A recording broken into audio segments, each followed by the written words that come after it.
Alô, muito bom dia para você ligado na Rádio Futebol Clube. Está no ar o Breakfast News.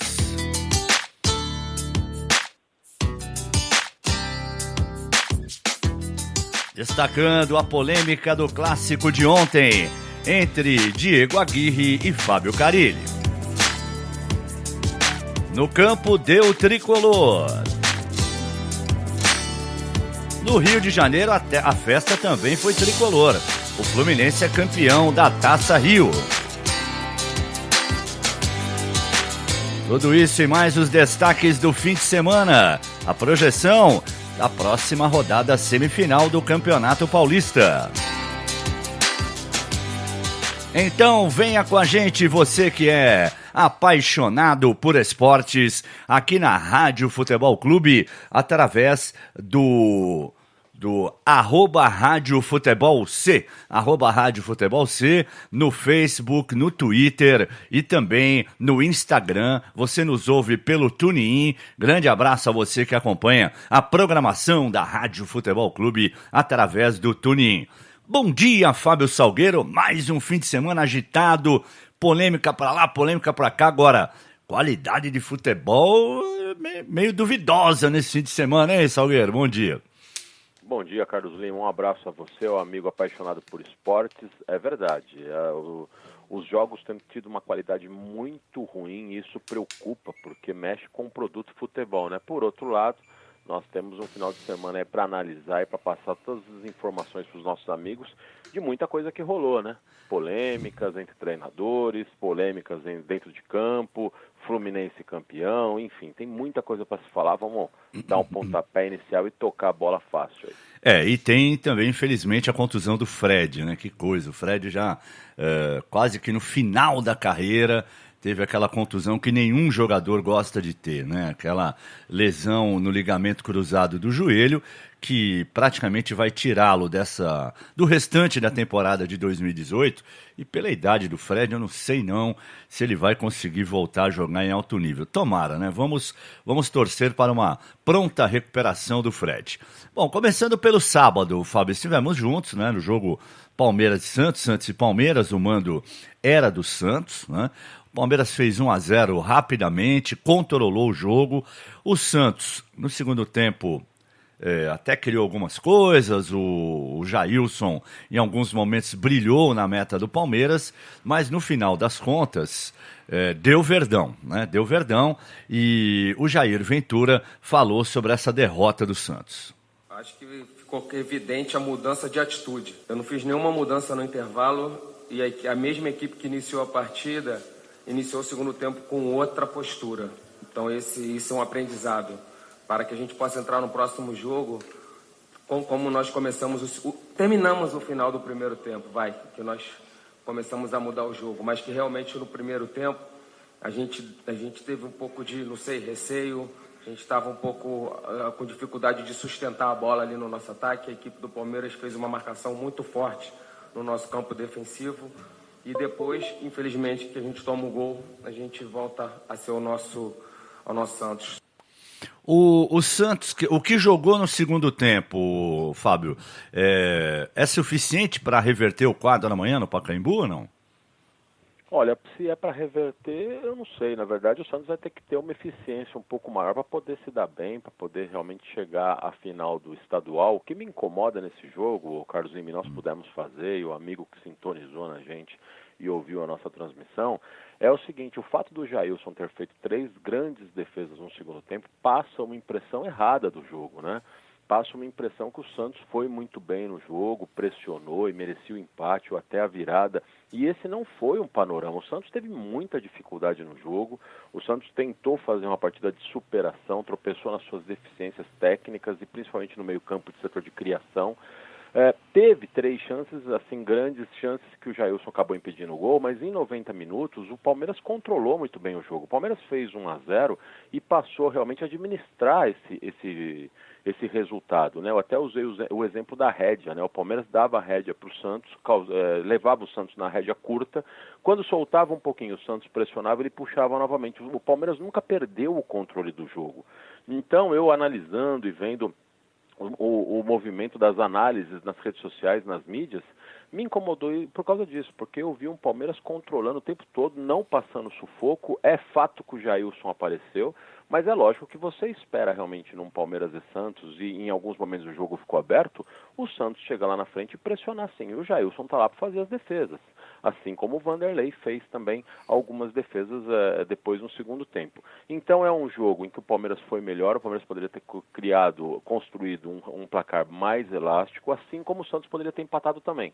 O problema é aquela coisa da eficiência na finalização. O Santos tropeçou demais, não conseguiu, e vai ter que mudar esse panorama no jogo da volta, nessa terça-feira, se quiser ir para a final.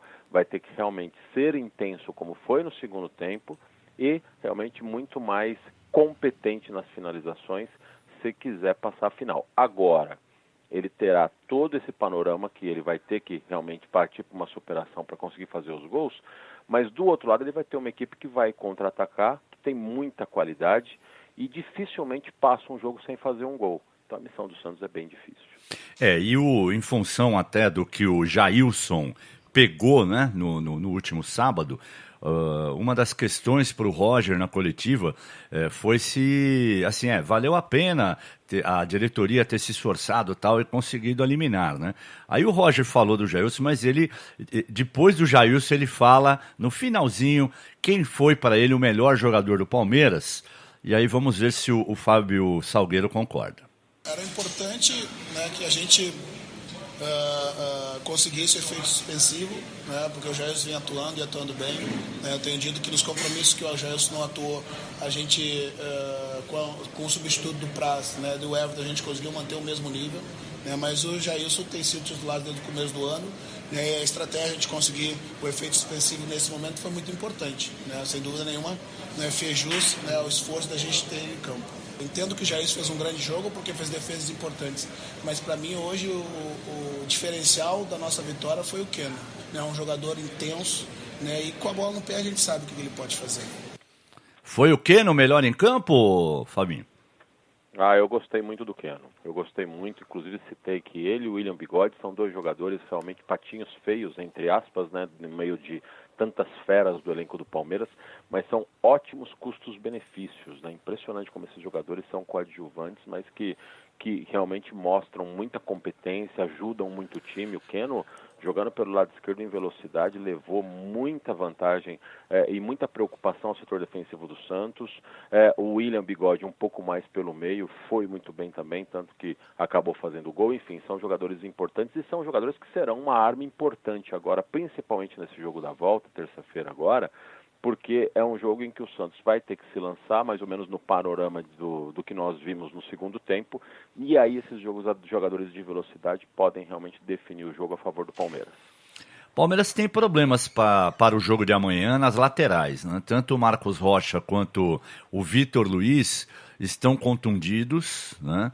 E aí as opções seriam o Tietê na direita, o Tietê inclusive já participou do jogo do último sábado, e no caso da lateral esquerda, o Diogo Barbosa, né, que já ficou no banco sábado, foi contratado, acabou não estreando ainda com a camisa do Palmeiras, que teve uma contusão, o bom lateral que veio do Cruzeiro, poderia ser as opções.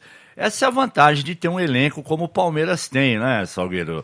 Saem, por exemplo, Marcos Rocha e Vitor Luiz, entram Tietê e Diogo Barbosa. Não toma susto, né, Lima? Quer dizer, você tira um titular e você consegue colocar o outro pelo menos no mesmo patamar ou um pouco abaixo, não com aquela discrepância tão grande. E a gente vê o Corinthians, né? Por exemplo, passando um exemplo do Corinthians, o Fagner foi para a seleção e o Mantuan está jogando e mostrando uma deficiência ali, errando alguns lances crassos ali que tem prejudicado o time. No Palmeiras dificilmente acontece isso. Eu acho que o Tietchan entrou bem no jogo contra o Santos. E do outro lado agora a tendência é que entre o Diogo Barbosa, um excelente lateral, é verdade, mas esse aí preocupa um pouquinho mais por causa da falta de ritmo, né? E numa partida realmente como essa contra o Santos, realmente incomoda demais. Sabe que teve uma informação esse final de semana e foi muito legal que o Keno, né? Ele depois do jogo ele foi pegar uma comida ali na área na portaria do prédio dele, que ele pediu, né? E ainda o porteiro brincou com ele, falou assim, pô, você não vai sair para comemorar? Ele falou, não, pedi a comida aqui porque eu não aguento mais. O que essa molecada do Santos corre, eu estou exausto, eu não consigo nem ficar em pé, ele brincou com o porteiro, né?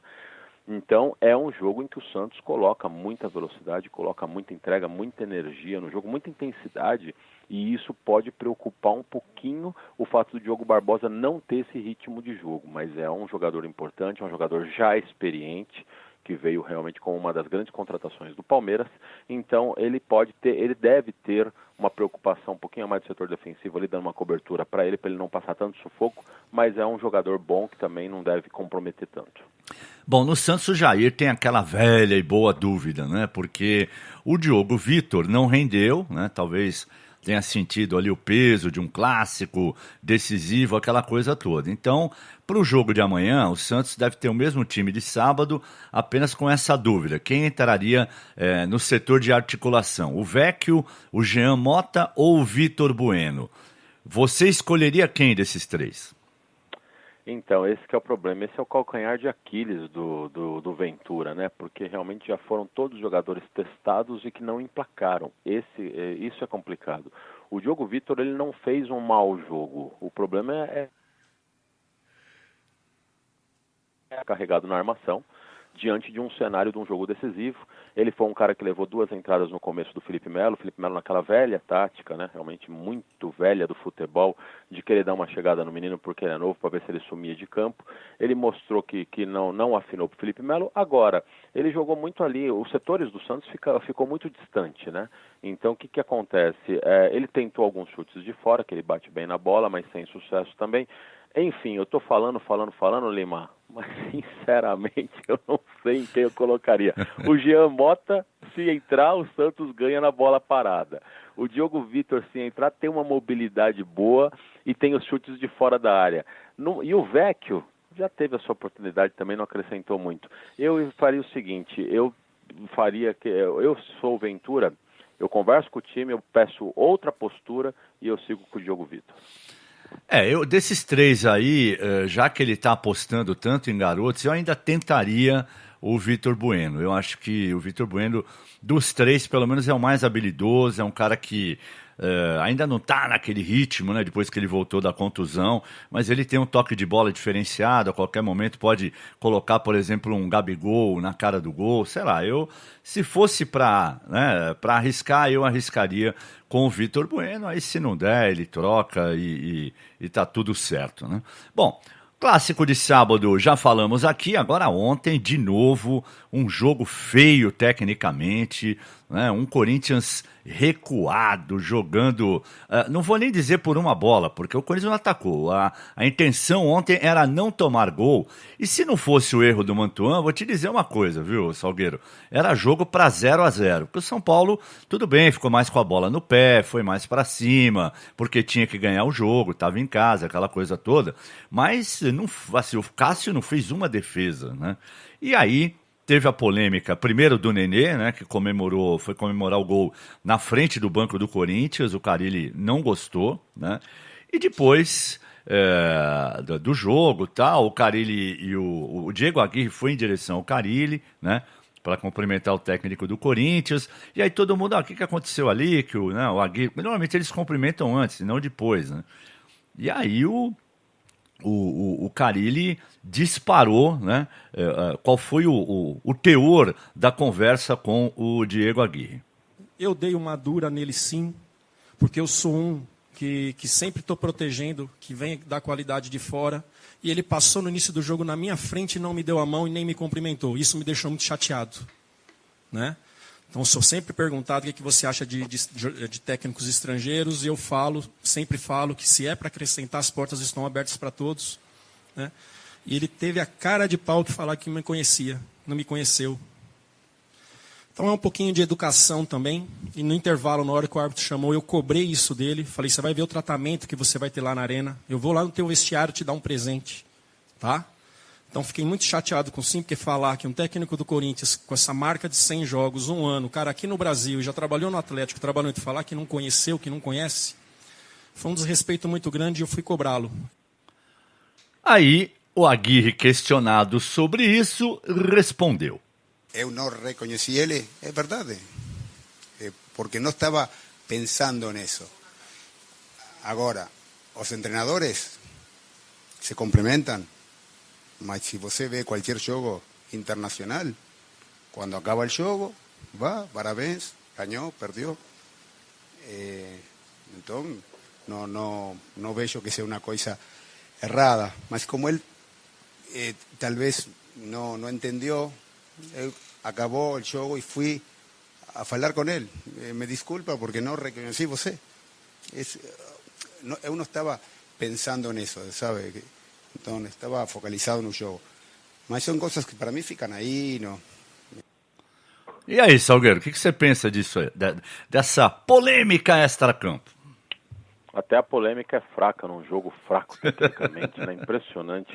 O Carille, na verdade, ele tá indo mal, ele já vem mudando o comportamento dele, e eu sou um fã do Carille, eu respeito ele demais, mas eu tenho notado que, infelizmente, ele tem mudado a sua postura de algum tempo para cá, eu tenho notado, nas coletivas também. Ele era um cara extremamente transparente, agora ele já está começando a colocar realmente, a pegar algumas características, né, do modus operandi do futebol, e isso é muito ruim. Por exemplo, ele pode criticar a falta de educação do Diego Aguirre, que ele foi mal educado sim de não cumprimentar o treinador do adversário. Isso ele pode falar. Agora, ele chamar o cara de pau porque não reconheceu ele, não aceitando a argumentação do Diego Aguirre, aí é uma outra história, ele não tem que fazer isso. Bola pra frente, ele não me reconheceu, um abraço, eu sou campeão brasileiro, o que ele é? Ele não é nada. Bom, agora, ele foi mal educado em não me cumprimentar, eu tô com o Carille. Porque era o mínimo que você pode fazer, é ir lá e realmente pegar o treinador. Se você não reconhecer o cara, chega para ele e fala, quem é o treinador? Apontou, você vai lá, boa tarde, seja bem-vindo ao Morumbi, vamos fazer um grande jogo, um abraço. Então, numa boa, assim como você vai falar também sobre isso aí agora, o fato do Nenê comemorar na frente do banco do Corinthians não pode comemorar, é provocação. Pô, quanto mimimi, gente. Sabe, faz o gol lá e vai no banco do São Paulo e comemora também. Ah, sei lá, eu acho que tudo tá levando pro lado do desrespeito, tudo tá levando pro lado, sabe, daquele melindre bobo, daquele melindre realmente que incomoda demais. Numa boa, o Diego Aguirre foi de uma extrema má educação, é fato. E isso ele merece críticas. Agora, se ele argumenta dizendo que não conheceu o Carille, tudo bem, a argumentação dele. Fazer o quê? Paciência. O Carille não pode pedir isso, ele tem que saber quem eu sou. Não tem que saber quem você é, ele tem que te cumprimentar. Eu acho que a boa educação pede isso. É verdade, verdade. O Carille tem que entrar, o Carille tem que entrar e cumprimentar o Diego Aguirre. Agora ir no vestiário para levar presentinho, não precisa fazer isso. Tapa de luva de pelida não precisa nesse sentido. Cumprimenta na beirada do campo e vamos pro jogo. O que ele tem que fazer é arrumar o time para quinta-feira, porque ontem, tudo bem que o Corinthians estava muito desfalcado e ainda, além do Cleison, que era a dúvida não ter jogado, ainda perdeu o Rodriguinho, né? E aí eu até questionava isso com o Zé Boquinha ontem. Eu fui até irônico, eu acho que o Corinthians deveria emprestar o Pedrinho para algum time, né, Salgueiro? Porque se num jogo que não tem Jadson, Rodriguinho, Cleison, Romero, se nem nesse jogo ele coloca o Pedrinho, ele for botar o moleque aos 31 do segundo tempo, aí para mim, no começo eu até entendia que o cara, ele falava que o Pedrinho precisava encorpar mais, que ele tinha um problema dentário, sei lá o quê, que ele não aguentaria 90 minutos, sei lá. Mas agora, eu já tô começando a ficar com aquela sensação o seguinte, ó, igual o Felipão fazia, a imprensa tá pedindo, então aí eu vou fazer o contrário, né? Todo mundo quer o Pedrinho, então eu não vou colocar o Pedrinho para dizer que quem manda aqui sou eu. Tudo bem, o Pedrinho não é nenhum craque excepcional, mas dentro dessa pobreza, né, técnica que o Corinthians tem, essa ausência de jogadores habilidosos, ele é o único cara que ainda tem um toque diferente. Ele entrou ontem, criou 2, 3 oportunidades, jogando pela direita, indo para cima da marcação, ele sabe enfiar uma bola, mas o cara não põe, ele acha que o Pedrinho é jogador de 15 minutos. Então empresta logo o moleque, que assim ele não fica ouvindo toda hora para colocar o Pedrinho, você não acha, Salgueiro? Sem dúvida, Lima. Inclusive, esse panorama, esse quadro aí atual no Corinthians já aconteceu muitas vezes, né? De jogadores irem embora, não terem a chance. Por quê? Porque ficam optando por jogadores mais badalados, jogadores que a gente não sabe o que rola nos bastidores, mas tem cadeira cativa no time. E eu digo mais, além de tudo que você pontuou aí de forma correta, eu assino embaixo, diante de um panorama de um time que tinha no meio campo Ralf, Gabriel e Maicon. Tinha 3 volantes. Que custa você colocar um cara que é o único menino que tem um improviso um talento a mais, um improviso no drible que busca uma criatividade diferente. Então, num cenário com 3 volantes, você não coloca um menino desse para jogar, para dar liberdade para ele tentar fazer alguma coisa. É complicado, né? É difícil de você defender o Carille nessa. Não estou dizendo que com o Pedrinho em campo o Corinthians ganharia o jogo, mas teria pelo menos um pouco mais de qualidade. Aí ele insiste com o Júnior Dutra, né? E quando vai mudar no segundo tempo, coloca o Luca, que também quando entrou no Campeonato Paulista não fez absolutamente nada. E deixa o Pedrinho para os 31 minutos do segundo tempo. Aí realmente... Agora, do lado do São Paulo, eu gostei de uma coisa, achei que o Aguirre foi certeiro ali. Ele manteve o garoto Lisieiro. Por quê? Porque, como diz o Zé Boquinha, né? São Paulo tem 3 bois cansados, né? Que são aqueles caras que têm técnica, que sabem jogar bola, mas que já não tem aquele vigor físico. O Jusilei, o Petros ontem até correu bastante, e o próprio Nenê. Então ele manteve o garoto ali no meio, quer dizer, então o moleque correu pelos outros, né? E como o Corinthians também não atacava, então segurou bem a onda ali. Eu acho que o Aguirre foi muito esperto na armação do time ontem, dentro daquilo que ele tinha em mãos, com a ausência do Valdívia, Salgueiro. Ele foi esperto, mas assim, o gol saiu realmente de uma coisa que você falou aí, de um erro do Mantuan, né? Porque o time que conseguiu bloquear bem, soube explorar principalmente as deficiências do Corinthians, sobretudo devido aos desfalques, né? Que o Corinthians foi muito desfalcado também para o jogo. Agora, o São Paulo teve esse mérito, realmente, de conseguir montar e ocupar os espaços, mesmo com esses 3 bois cansados, e é verdade, eu assino embaixo o que o Zé fala, teve essa virtude. Agora, em si também, eu quero só ver como é que o Diego Aguirre vai montar esse time para o jogo da volta, realmente, na arena, porque é um outro cenário.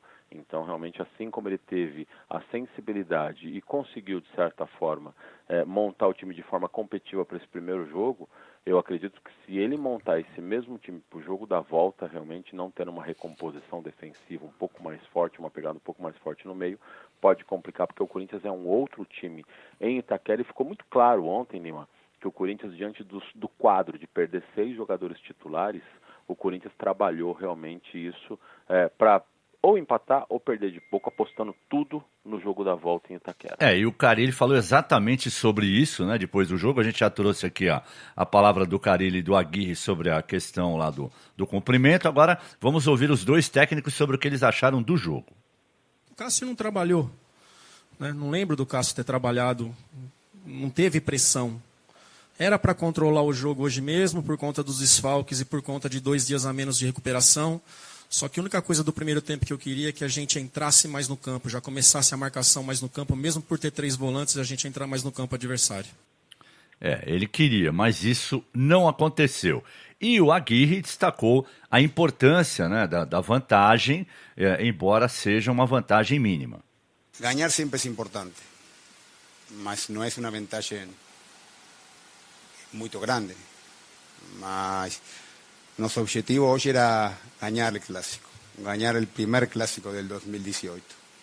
Teníamos que cortar coisas que talvez podiam estar na mente de los jogadores, e era momento de ganhar, e nós ganhamos. Eu acho que o Aguirre destaca um ponto importante aí, né, Salgueiro? Lógico, o São Paulo gostaria de ter uma vantagem maior, de 2, 3 gols e tal, pensando no jogo da volta, mas ele destacou esse aspecto psicológico, que o São Paulo não vinha vencendo clássicos, né? Nos confrontos com o Corinthians, então, é um absurdo a desvantagem do São Paulo nos últimos anos. Então, ele falou uma coisa que eu achei bem legal.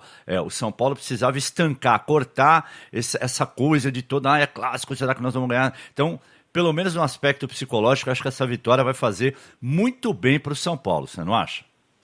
Sem dúvida nenhuma, ele foi preciso, experiente, rodado, experimentado. O Diego Aguirre sabia, né? Até como ex-jogador, o São Paulo precisava vencer duplamente. Por quê? Pelo fato de conseguir uma vantagem para o jogo da volta em Itaquera e, sobretudo, pelo emocional, pelo psicológico. Eu dizia, né, no papo de comentarista com o Zé antes do jogo, nós batíamos aquele papo, aquela bola, e eu dizia, né, que o tabu, teoricamente, pesa positivamente e negativamente. Para o São Paulo pesava negativo, né, porque o São Paulo realmente não consegue vencer clássico, não conseguia, vinha de uma freguesia para o Corinthians enorme aí, Então era importante vencer não só para tirar esse peso, mas principalmente para dar uma vantagem para o São Paulo trabalhar no jogo da volta. Porque queira ou não, apesar do Corinthians ser uma outra equipe em Itaquera e mostrou isso contra o Bragantino, o Corinthians crescer no seu campo, vai ter o seu estádio todo a favor, ali a torcida empurrando, o São Paulo jogou um peso nas costas do Corinthians. O Corinthians precisa fazer 2 gols de diferença para ir para a final. Então é um cenário hoje, antes da bola rolar, favorável ao São Paulo. E se analisarmos que o Jadson é dúvida, o Rodriguinho é dúvida, né? Romero e Balbuena na seleção do Paraguai. Quer dizer, se o Corinthians entrar em campo com um time... Ralf não, desculpa, o Fagner. O Fagner, então, exatamente. Então, se o Corinthians entrar em campo quinta-feira, do jeito que entrou ontem, pode ser em Itaquera, podia ter 120 mil pessoas ali, que eu acho que não ganha nem a pau de 2-0 do São Paulo. Agora, se os principais jogadores voltarem e tal, de repente tem alguma chance. Mas, sinceramente, eu dizia isso para o Zé ontem, antes do jogo, que dos últimos anos, nunca o São Paulo esteve tão próximo de eliminar o Corinthians do que agora. Isso eu disse antes do jogo. Por quê? Porque o momento do Corinthians, embora na tabela ele seja superior ao São Paulo, no campo ele não é um Corinthians muito melhor que o São Paulo, na minha opinião. Então, eu acho que agora é a hora para o São Paulo eliminar o Corinthians. Eu não ficarei surpreso se o São Paulo conseguir pelo menos um empate na quarta e chegar numa final depois de 15 anos, o que vai ser muito legal para o São Paulo, para a torcida do Tricolor, e poderemos ter aí um Palmeiras e São Paulo, né? Depois de 92, vamos fazer a conta aí, 26 anos, né? A última final entre eles foi em 92. Como poderíamos ter no Santos e São Paulo também, que há algum tempo também não decide, ou Corinthians e Palmeiras desde 99, né? Mas enfim, eu não sei, eu estou sentindo que dessa vez o São Paulo vai levar. Pode ser que eu esteja enganado, né? De repente o Corinthians voltando, sei lá, um Rodriguinho, Jadson no meio, a coisa já melhora bastante, mas com aquele time mais ou menos que entrou ontem, acho muito difícil o Corinthians fazer gol, mesmo jogando na arena. De qualquer maneira, vamos aguardar, né, meu caro Fábio Salgueiro? Vai ser um jogo nervoso, né, com muitas nuances, com muita emoção. Isso é o que a gente espera na próxima quarta-feira. Oi, diga.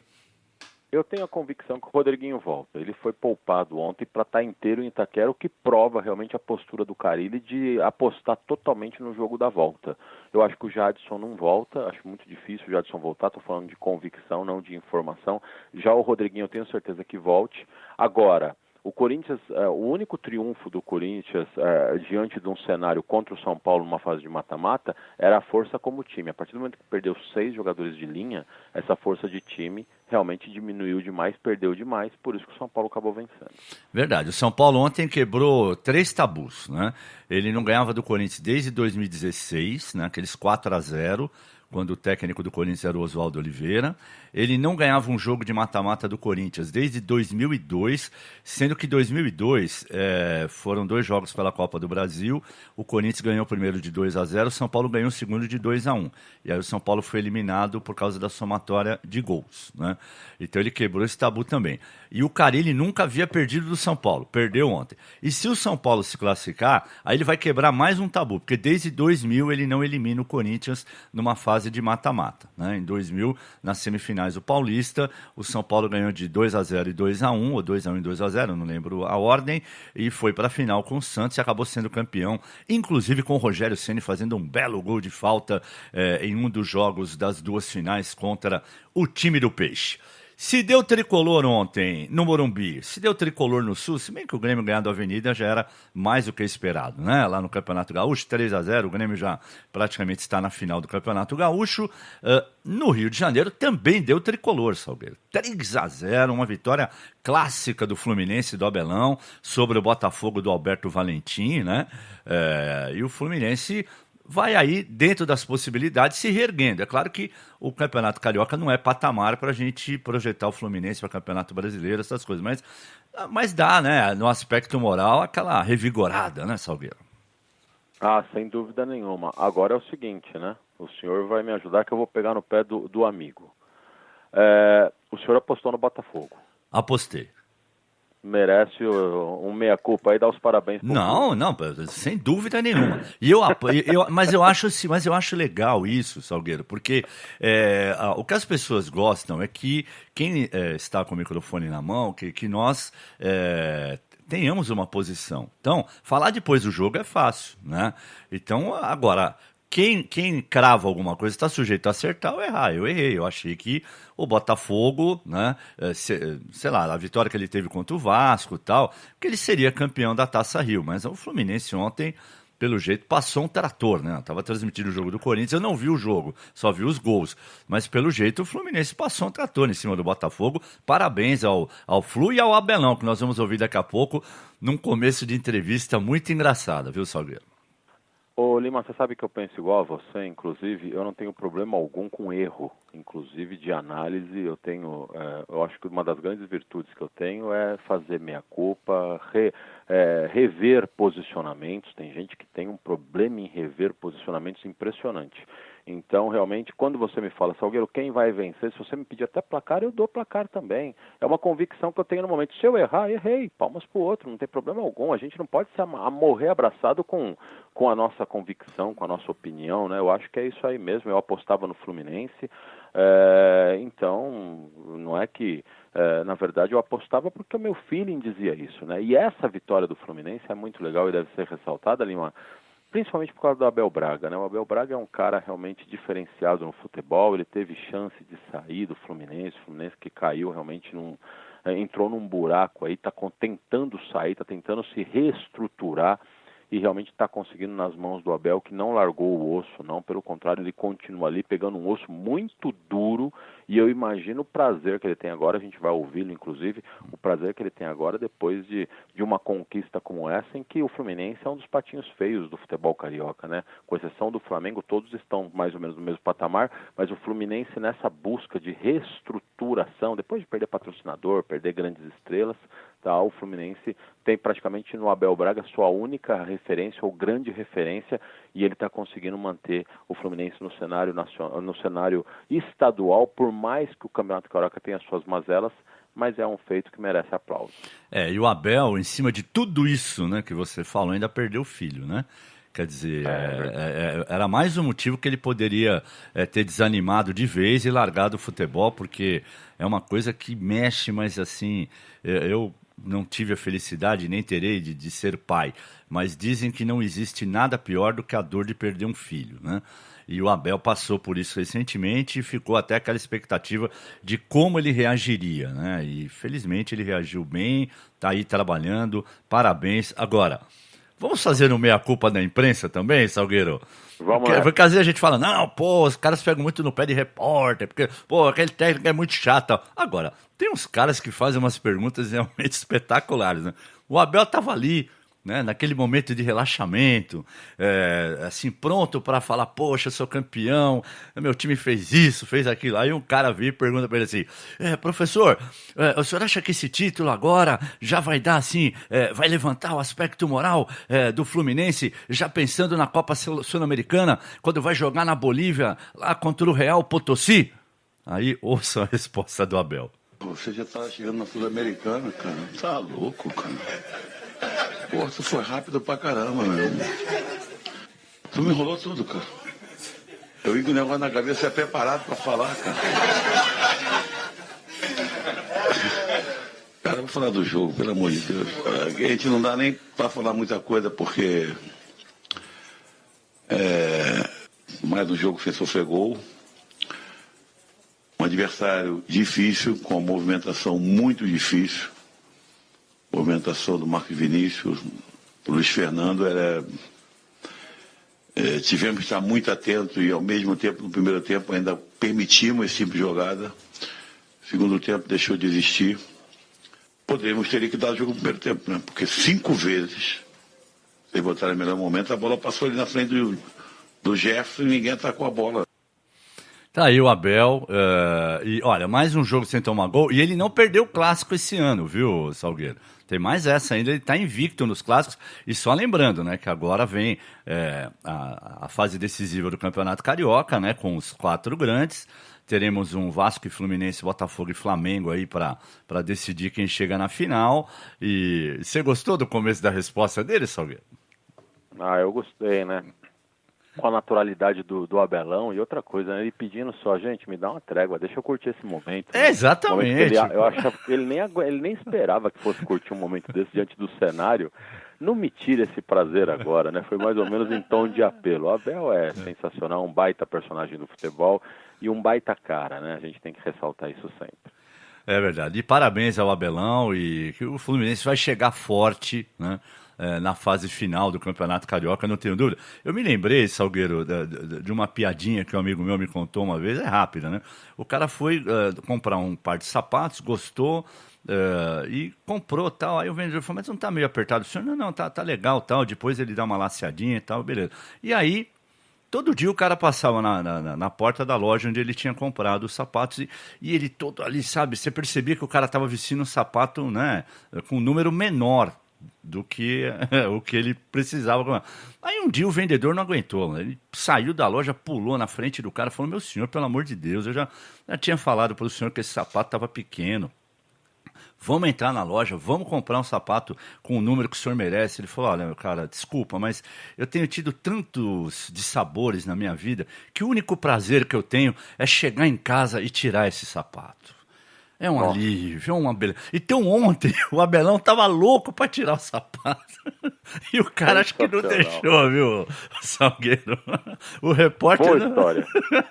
O repórter não queria deixar o Abelão tirar o sapato. Bom, e pra gente finalizar, né, o momento triste do fim de semana, a contusão do Fred, né? O Cruzeiro ontem ganhou de novo do Tupi, 2-1, se classificou para a final contra o Galo, né? Já era esperado. O Atlético também ganhou, fez 2-0 no América, né? Mas o Fred, lamentavelmente, no primeiro tempo, teve aquela contusão que nenhum jogador gosta de ter ou quer ter, né? Que é quando você rompe o ligamento cruzado anterior do joelho. E aí ele praticamente está fora da temporada 2018 e eu fico preocupado em relação ao futuro do Fred, né, Salgueiro? Porque ele já tem 34 anos, né? Isso aí é complicado para ele poder voltar e depois ainda jogar em alto nível, você não acha? E nesse caso a parte clínica pesa e o emocional também, o psicológico, né? Um jogador de 34 anos, o cenário é todo muito complicado, o Fred já vinha num processo realmente de não perder espaço, né? Mas realmente num processo tá na fase final da carreira, então tá naquela descendente normal, é um grande personagem do futebol brasileiro, um cara vencedor, um cara que disputou Copa do Mundo, que ficou muito rotulado, é verdade, naquela Copa malfadada, a Copa disputada aqui no Brasil em 2014, né, com a seleção brasileira, mas enfim, é um personagem importante, ele tem uma lesão agora no momento da carreira que é muito complicado. Quando você sofre essa lesão no início da carreira, você só fica com aquela dúvida realmente se você vai conseguir dar prosseguimento à carreira em alto nível. Hoje, a dúvida do Fred é se ele vai conseguir retomar a carreira, né? Então é muito difícil, eu desejo toda a sorte do mundo para o Fred, realmente espero que ele volte para pelo menos terminar da forma que ele sempre esperou a carreira. Sem dúvida nenhuma. Bom, lá no sul do país o Grêmio praticamente já colocou, né, os seus pés na grande final, né, que deverá ser ou contra o São José ou contra o Brasil de Pelotas. Primeiro jogo 1-1, né, entre esses dois jogos, entre esses dois times com o mando do São José. Agora a partida da volta será quarta-feira em Pelotas, né? Teoricamente o Brasil leva essa vantagem aí de decidir em casa e se tudo acontecer como previsto, teremos Grêmio e Brasil de Pelotas na decisão do Campeonato Gaúcho. Em Minas, teremos Cruzeiro e Atlético mais uma vez. E aos poucos os campeonatos regionais vão aí chegando ao seu final, como aqui em São Paulo. São Paulo e Palmeiras saíram na frente na fase semifinal. Na terça e na quarta nós vamos saber, né, quem chegará na grande decisão. Como amanhã o Breakfast News será comentado pelo Zé Boquinha, eu quero perguntar para você o seguinte, Salgueiro. O que você espera do Brasil contra a Alemanha, no jogo que nós estaremos juntos, né? Amanhã às 15h45 da tarde. Eu espero e tenho convicção. Aliás, peraí. 15h45 da tarde não, né, Carlos Lima? Pelo amor de Deus, meu filho. Ou você fala 3h45 da tarde, né? Ou você fala 15h45. 15h45 da tarde. Não, Carlos Lima, deleta essa, meu filho, aperte a tecla Del. Isso posto, Salgueiro, pode continuar, por favor. Não, na verdade eu espero e tenho convicção que o Brasil será uma equipe competitiva, que será um clima de amistoso, mas é lógico que será um jogo duro, um jogo forte. A Alemanha também não vai dar mole para o Brasil, por mais que o espírito seja realmente de véspera de Copa do Mundo ainda, mas vai ser um grande jogo. E é um teste importante porque o Brasil precisa realmente jogar mais com seleções europeias. Teve um papel importantíssimo nas eliminatórias sul-americanas, e o Brasil sobressaiu, foi muito legal, foi muito boa a campanha do Brasil, foi a primeira seleção a se classificar aqui na América do Sul, então tudo bem até aí. Agora o cenário é europeu, então o Brasil precisa mostrar força com a Alemanha, porque eu venho batendo nessa tecla, né? Além de vencer, tem que convencer para chegar com moral na Copa do Mundo. Copa do Mundo é uma competição de tiro curto, onde o emocional, o psicológico pesa demais. Você tem que chegar confiante, acreditando em você. Então, um bom papel diante da Alemanha, sem dúvida nenhuma, vai trazer, talvez, a ponta de confiança final que esse time do Tite precisa às vésperas da Copa do Mundo. É verdade. Alguns jogadores não deverão jogar, né? Khedira, Ozil, quer dizer, já são desfalques sentidos, né, para o time da Alemanha. O Gundogan, que joga com o Gabriel Jesus do Manchester City, disse nas últimas horas que o 7-1 já passou, que o Brasil hoje está num nível bem diferente do que estava em 2014. E o Sané falou que o Brasil não precisa tanto do Neymar hoje como precisava 4 anos atrás. Aí eu já não concordo muito não, hein, Salgueiro? Acho que o Brasil continua precisando demais do Neymar, você não acha?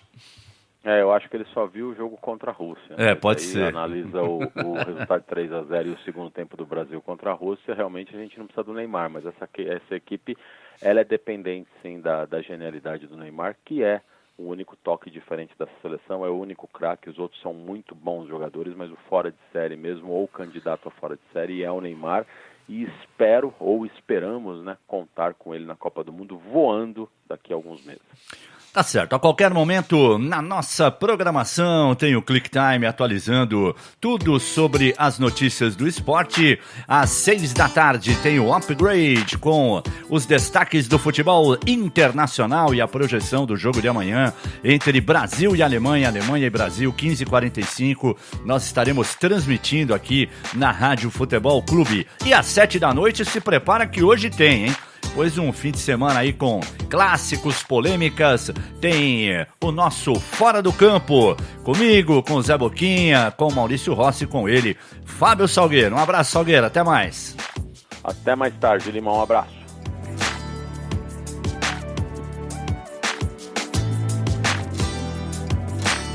Rádio Futebol Clube, fique sempre conosco, aqui nós somos apaixonados por esportes.